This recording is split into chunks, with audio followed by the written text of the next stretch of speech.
অলোক কাপালিকেই বল করার দায়িত্ব দিয়েছেন ওখানে ক্যাপ্টেন ডেভিড ওয়ার্নার।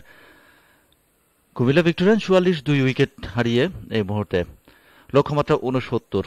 কত তাড়াতাড়ি সেই লক্ষ্য অর্জন করতে পারে তারা, সেটাই কিন্তু দেখার বিষয়। পরে বল এবার কিন্তু সুইপ করার চেষ্টা করেছেন ওখানে শামসুর রহমান শুভ। ডিপার পজিশন দিয়ে বল চলে যাচ্ছে সীমানার দিকে এবং শেষ পর্যন্ত সীমানার বাইরে ৪ রান। অলোক কাপালি তিনি মাথায় হাত রাখলেন, অর্থাৎ যেমনটা করতে চেয়েছিলেন বলটা তেমনটা কিন্তু করতে পারেন। আর একটু টেনে দিলে হয়তো বা বলটা উঠতো, তবে সেটা কিন্তু হয়নি। একদম মাটি কামড়ে বল চলে গেছে সীমানার বাইরে।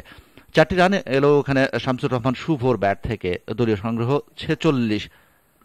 দলীয় সংগ্রহ এই মুহূর্তে কুমিল্লা ভিক্টোরিয়ান্সের 48 উইকেট হারিয়ে। 2টি উইকেট হারিয়েছে তারা, এনামুল হক বিজয় এবং তামিম ইকবাল খানের। তামিম ইকবাল যিনি কোনো রান না করেই এলবিডব্লিউ হয়ে ফিরে গেছেন এবং আরেকজন ব্যাটসম্যান অর্থাৎ ওপেনার তার বিরুদ্ধে ব্যাট করবেন শামসুর রহমান শুভ। প্রস্তুত এবার কিন্তু স্ট্যাম্পের মধ্যে ছিল, সঙ্গে সঙ্গে কিছুটা উঠিয়ে খেলেছেন। বল চলে গেছে একদম সীমানার কাছাকাছি, সেখান থেকে ফিল্ডিং হয়ে ফেরত আসার আগে আরও 2টি রান ওখানে জমা পড়লো কুমিল্লা ভিক্টোরিয়ান্সের। সেটাই যোগ হয়েছে। পরের বল অলোক কাপালির এবারে কিন্তু পুল করে দিয়েছেন, বল চলে যাচ্ছে কাউকন্যার অঞ্চল দিয়ে সীমানার দিকে। একজন ফিল্ডার রয়েছেন সেখানে, শেষ পর্যন্ত তিনি কিন্তু থামাতে পারেননি এবং আবারও 4। অর্থাৎ অলোক কাপালির বলে আরো একটি 4 হাঁকিয়েছেন ওখানে শামসুর রহমান শুভ। এই 4-এর সুবাদে কুমিল্লা ভিক্টোরিয়ান্সের রান সংখ্যা 54, 2 উইকেট হারিয়ে। খুব একটা বেশি মনে হচ্ছে না সময় বাকি আছে আমাদের খেলার, কারণ 54 হয়ে গেছে অলরেডি। দরকার 68। হ্যাঁ, আজরা এসেছেন আমাদের সাথে।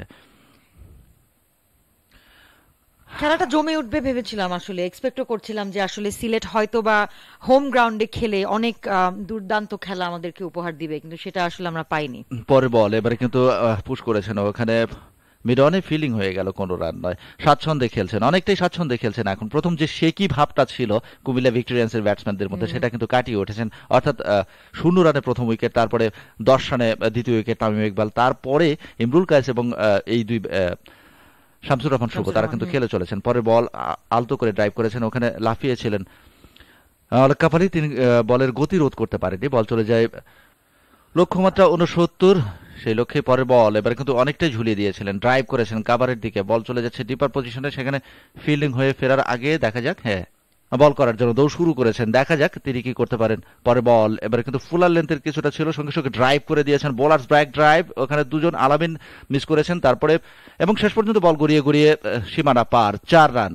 চেষ্টা করেছিলেন ওখানে মিড ওয়ানে দাঁড়িয়ে থাকা ফিল্ডার সোহেল তানভীর, তিনি কিন্তু বল থামাতে পারেননি, আলামিনের হাতে লেগে কিছুটা, এবং সোহেল তানভীর পরবর্তীতে এসে ডাইভ দিয়েছিলেন, তিনিও থামাতে পারেননি। শেষ পর্যন্ত বল চলে যায় সীমানার বাইরে। আরো একটি দর্শনীয় 4 ওখান থেকে। এই 4টি এসেছে ইমরুল কায়েসের ব্যাট থেকে। দলীয় রান আজরা। আলামিন হোসেন পরবর্তী বলটি করার জন্য দৌড় শুরু করেছেন, আম্পায়ারকে অতিক্রম করে বল করলেন। এবার কিন্তু স্ট্যাম্পের মধ্যে ছিল, ব্যাটে খেলতে পারেননি, ব্যাটে খেলেছেন, আবেদন হয়েছে বোলার কর্তৃক, তবে সেই আবেদনে সাড়া দেওয়ার কোনো কারণ খুঁজে পাননি অপরাজিত ব্যাটসম্যান। তাদের 52 রানের এই পার্টনারশিপ, 47 বল থেকে 52 রান করেছেন। খুব একটা বেশি দূরে নেই তারা, মাত্র 7টি রান পেলেই। পরে বল এবারে কিন্তু সপাটে ড্রাইভ করেছেন এবং কাবার অঞ্চল দিয়ে সীমানার বাইরে ইমরুল কায়েস কতটা স্ট্রোক মেকার সেটা কিন্তু খুব সহজেই বোঝা গেল এই বলটিকে। অফ স্ট্যাম্পের বাইরের বল, এক পা বাড়িয়ে সোজা কাভারের দিকে ঠেলে দিলে এবং বিদ্যুৎ গতিতে বল চলে গেল সীমানার বাইরে। 4 রান। এই 4 রান জমা হয়েছে ওখানে ইমরুল কায়েসের নামের পাশে, জমা হয়েছে কুমিল্লা ভিক্টোরিয়ান্সের স্কোরবোর্ড।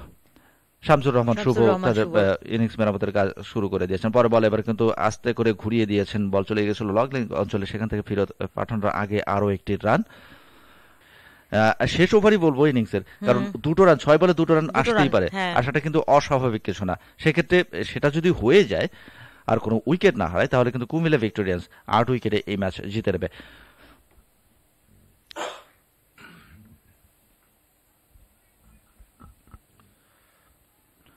বারোতম ওভার শুরু হচ্ছে। আফিফ হোসেন পরের বল এবার কিন্তু স্ট্যাম্পের মধ্যে ছিল, ঘুরিয়েছেন অন সাইডে, মিডন অঞ্চল থেকে কুড়িয়ে ফেরত পাঠানোর আগেই কিন্তু অনায়াসে 2টো রান নিয়ে নিলেন ওখানে ইমরুল কায়েস, এবং সেই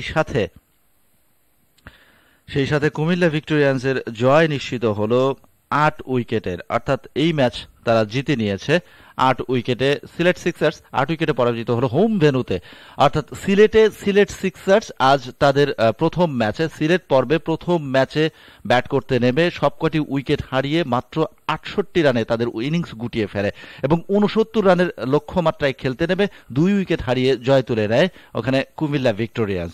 অভিনন্দন কুমিল্লা ভিক্টোরিয়ান্সকে এবং অভিনন্দন জানাবো সিলেট সিক্সার্সকেও তাদের পরবর্তী ম্যাচের জন্য শুভকামনা, ভালো করবেন নিশ্চয়ই। আচ্ছা, কেমন দেখলেন এই ম্যাচ? হতাশা আসলে।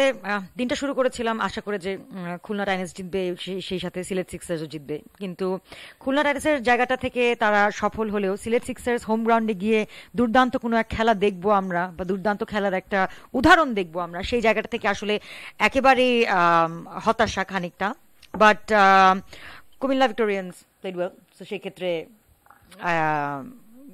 hats off to them, congratulations. হ্যাঁ, অবশ্যই congratulations to the Comilla Victorians. তবে যদি গত বিপিএল এর দিকে তাকাই, সিলেট সিক্সার্স কিন্তু তাদের মাটি থেকে দুর্দান্ত শুরু করেছিল, তারপরে খেই হারিয়ে ফেলে। তবে ঢাকায় যেমন একটা পারফরমেন্স ছিল সিলেটের, তবে এই সিলেটে গিয়ে কিন্তু সিলেট সিক্সার্স সেই ধারাটা ধরে রাখতে পারেনি। অর্থাৎ প্রথম ম্যাচেই যেভাবে হেরেছে, তাদের ব্যাটসম্যানরা যেভাবে ব্যর্থতার পরিচয় দিয়েছে, সেটা কিন্তু আসলে সিলেটের সমর্থকদের কাছে দৃষ্টিকটু লাগলেও লাগতে পারে। যেখানে 7 জন ব্যাটসম্যান যারা সিঙ্গেল ডিজিটের মধ্যে আউট হয়েছে, 3 জন গোল্ডেন ডাক বলবো না, 3 জন ডাক মেরেছেন, একমাত্র অলোক কাপালি যিনি 33টি রান করেছেন 31 বল থেকে, সেটাই কিন্তু সর্বোচ্চ ছিল। বাকি ব্যাটসম্যানরা কিন্তু নামের প্রতি সুবিচার করতে পারেননি। এজন্যই যেটা বারবার বলছিলাম যে সিলেট সিক্সার্সের জন্য সিলেটের যে লোকাল ভিউয়ার্স যারা আছেন, ক্রিকেট লাভার্স যারা আছেন, তারা কিন্তু সিলেট সিক্সার্সের খেলা দেখে আজকে খুব একটা সন্তুষ্ট হতে পারেননি, সেটা বলাই বাহুল্য। এবং কুমিল্লা ভিক্টোরিয়ান্স তারাও যে শুরুটা খুব একটা ভালো করেছিলেন সেটা কিন্তু সে কি স্টার্ট করেছিল, তারা 2টি উইকেট হারিয়ে ফেলেছিল 10 রানের মধ্যে, এবং যেভাবে উইকেট দুটো হারিয়েছিল সেটা কিন্তু আসলে কিছুটা হলেও সংশয়ে ফেলে দিয়েছিল যে এই উইকেট না জানি কেমন আচরণ করে, কি আচরণ করে, কেননা প্রতিপক্ষকে 68 রানে গুটিয়ে দেওয়া হয়েছে এবং সেখানে আমরা কতটা কি করতে পারবো সেটা কিন্তু একটা চ্যালেঞ্জই ছিল তাদের সামনে। 0 রানে এনামুল বিজয় তিনি রান আউট হয়েছিলেন এবং সেটা দেখেই কিন্তু অনেকটা সংশয় জেগেছিল যে পরবর্তীতে আসলে পিচ কি ধরনের আচরণ করবে। প্রীতিদের হয়তো সেভাবে আনন্দ দিতে পারেনি, কেননা